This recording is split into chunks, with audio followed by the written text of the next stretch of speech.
Nous avons prôné un syndicalisme de sincérité, un syndicalisme de responsabilité, un syndicalisme patriotique où nous allons contribuer à la construction de la nation. Nous avons patienté malgré toutes les difficultés dans lesquelles se trouve notre université. Nous avons mis au devant le dialogue et la bonne foi pour aller vers les autorités. Mais aujourd'hui, malheureusement, après plus de 10 mois de gestion, après que le gouvernement nous a fait tellement de promesses, jusque-là, rien n'a été fait concrètement au sein de notre université. Beaucoup nous avaient dit que ce gouvernement, il ne comprend que le rapport de force. Il ne va pas vous écouter. Mais nous avons voulu montrer notre preuve de bonne foi pour aller dans la responsabilité, avoir des acquis. Comment concevoir que depuis le deuxième mandat du président de la République, aucune œuvre n'a été débutée ici à l'université, aucune construction au sein de notre université. Actuellement, nous sommes au niveau de la fac des lettres et des sciences humaines, où vous constatez les conditions dans lesquelles les camarades sont en train de suivre les cours, des conditions difficiles, où aujourd'hui ce n'est que des TD. Imaginez quand il y a des cours, c'est même par la fenêtre que certains camarades s'accrochent.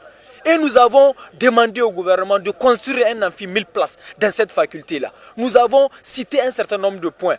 Rien que quelques jours avant la rentrée, on avait lancé un ultimatum. On a rencontré le Premier ministre et les différents ministres. Ils nous ont pris des engagements que nous sommes sortis pour dire à l'opinion publique. Mais malheureusement, aujourd'hui, après plusieurs mois, rien n'a débuté. Alors qu'on nous a donné la garantie qu'il y aura des travaux.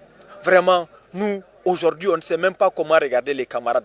On a demandé aux camarades de patienter. Déjà, le pays souffre, il y a des crises. On ne peut pas encore augmenter une autre crise. Faisons confiance au gouvernement, il se soucie de l'éducation, mais malheureusement, nous avons constaté que ce gouvernement-là, l'éducation, ce n'est pas sa priorité. On a vu comment des hôtels, comment des bâtiments, des milliards et des milliards sont en train de pousser dans ce pays. Mais on ne peut pas aujourd'hui investir assez. Même nos allocations, on ne nous paye pas à temps. Même la troisième bourse aujourd'hui et l'aide sociale, c'est devenu un rêve pour les étudiants. On est en train d'attendre, même le restaurant, on ne peut pas manger copieusement pour aller étudier. Mais qu'est-ce qu'ils veulent au finish? Gandhi l'a dit, s'il faut choisir entre la lâcheté et la violence, il choisira la violence. On a été trop patient. Et aujourd'hui, beaucoup de nos camarades pensent que nous sommes des lâches ou que nous sommes des collaborateurs.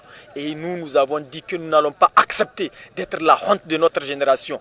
Si le gouvernement, nous avons lancé un ultimatum de 12 heures à ce gouvernement, si après cet ultimatum, rien n'est fait, on ne constate aucune amélioration, wallahi qu'il se prépare à pouvoir nous attraper tous et de nous amener dans ces prisons parce que nous n'allons pas cautionner d'être la honte de notre génération. C'est un dernier avertissement que nous lançons à ce gouvernement-là pour qu'il se ressaisisse. Nous savons qu'il y a de l'argent dans ce pays. Nous voyons comment les uns font de la campagne, ils dépensent des millions et autres dans ce pays. Il est temps que l'on puisse prendre des mesures nécessaires pour sauver nos universités. S'ils ne le font pas, ils n'ont qu'à se préparer à ce qu'ils n'ont jamais vu.